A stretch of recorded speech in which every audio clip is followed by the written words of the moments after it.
नमस्कार, आप देख रहे हैं दूरदर्शन किसान कृषि दर्शन कार्यक्रम में आप सभी का स्वागत है। मैं हूं अदिति शर्मा। आज के हमारे कार्यक्रम कृषि दर्शन में हमेशा की तरह हम आपके लिए लेकर आए हमारे तीनों सेगमेंट विज्ञान और किसान, कृषि, स्टार्टअप और फार्मिंग इंडिया। तो आइए देखते हैं क्या कुछ खास है इन तीनों सेगमेंट्स में।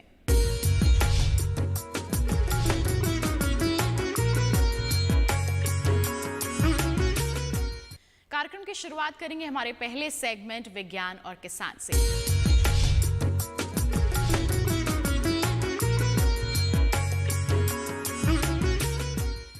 सर, आप ग्रामीण विकास मंत्री भी हैं।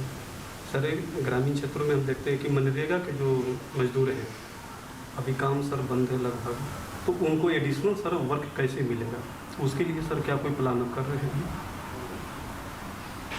मनरेगा एक बड़ा कार्यक्रम है और इस कार्यक्रम के अंतर्गत 5 करोड़ से अधिक श्रमिकों को काम मिलता है वैकल्पिक रोजगार के रूप में।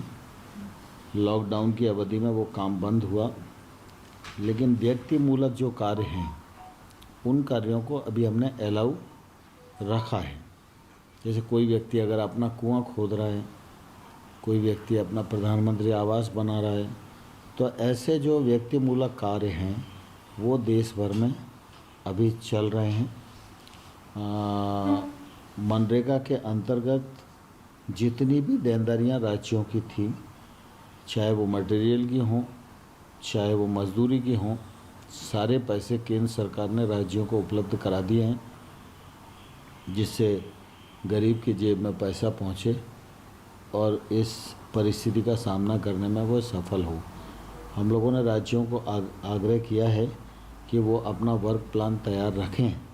जैसे जैसे लॉकडाउन की स्थितियों में छूट मिलेगी तो हम मनरेगा के काम को तेज़ी के साथ प्रारंभ करेंगे और मनरेगा के अंतर्गत आने वाले समय के लिए सभी राज्यों को हम लोगों ने कुल मिलाकर 33,000 करोड़ रुपए की स्वीकृतियां प्रदान कर दी हैं। जैसे काम प्रारंभ होगा वैसे वैसे पैसा पहुंचना शुरू हो जाएगा। ग्रामीण विकास की दृष्टि से अगर हम देखेंगे तो दूसरी योजना जो इस समय में कारगर रूप से चल रही है वो स्व सहायता समूह की है। स्व सहायता समूह का एक बड़ा वर्ग है, लगभग 63 लाख सेल्फ हेल्प ग्रुप हैं, 6 करोड़ महिलाएं उससे जुड़ी हुई हैं। इन सब महिलाओं ने इस कोरोना महामारी के समय किसी ने सैनिटाइज़र बनाया, किसी ने मास्क बनाया और करोड़ों की तादाद में ये उत्पादन करके उन्होंने अपने काम को भी आगे बढ़ाया, लेकिन जो आवश्यकता थी उस आवश्यकता को भी पूर्त करने में उन्होंने अपना योगदान दिया। अभी तक ये सेल्फ हेल्प ग्रुप जो थे वो 10 लाख रुपए तक का ऋण ले सकते थे। अब इसकी सीमा बढ़ाकर बिना गारंटी के 20 लाख रुपए तक इनको लोन मिल सके, यह सुनिश्चित करने का काम हम लोगों ने किया है। प्रधानमंत्री जन धन योजना के अंतर्गत जो अकाउंट खुले थे उसमें 20 करोड़ 40 लाख अकाउंट महिलाओं के थे और प्रधानमंत्री जी ने कहा था कि हम ऐसी बहनें जो जनधन अकाउंट वाली हैं उन 20 करोड़ 40 लाख बहनों के खाते में 500 रुपये की 2 किस्तें भेजेंगे। तो पहली किस्त सारी बहनों के खाते में पहुंच गई है और 1000 बहनों ने तो उसको 1000 करोड़ रुपया बैंक से आहरण भी कर लिया है। दिव्यांग वृद्ध को जो पेंशन दी जाती है वो भी आरडी के माध्यम से दी जाती है, वो भी दिया जा रहा है।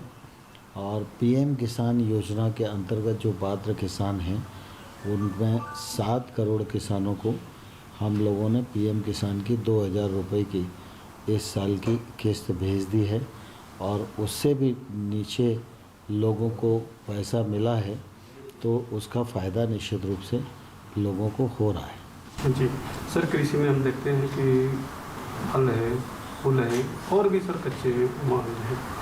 सर अभी लॉकडाउन में उसकी थोड़ा सा अवधि वगैरह जैसे जिस तरह से सर बढ़ा है, ट्रांसपोर्टेशन की कमी है, तो उसके जो नुकसान हो सकता है उसकी भरपाई कैसे आप कर रहे हैं सर? फलों की और फूलों की खेती ये एक तौर से कम अवधि वाली खेती होती है। तो फूलों की खेती का तो अभी इस समय नुकसान है, क्योंकि फूलों के लिए किसी भी प्रकार का बाज़ार उपलब्ध नहीं है। लेकिन फल के कृषकों को नुकसान ना हो, इसलिए हम लोगों ने MIS जो स्कीम है हमारी, उसको लागू किया है और राज्य और किसान दोनों मिलकर उस स्कीम का लाभ उठाकर फलों के किसान के नुकसान को कम कर सकते हैं। फलों की आवाजाही पूर्ण हो सके, इसके लिए सड़क परिवहन को भी अलाउ किया है और ट्रेन को भी इसमें रेल मंत्रालय ने प्रारंभ किया है, और मैं समझता हूँ उनकी तकलीफ़ काफ़ी हद तक दूर हो जाएगी।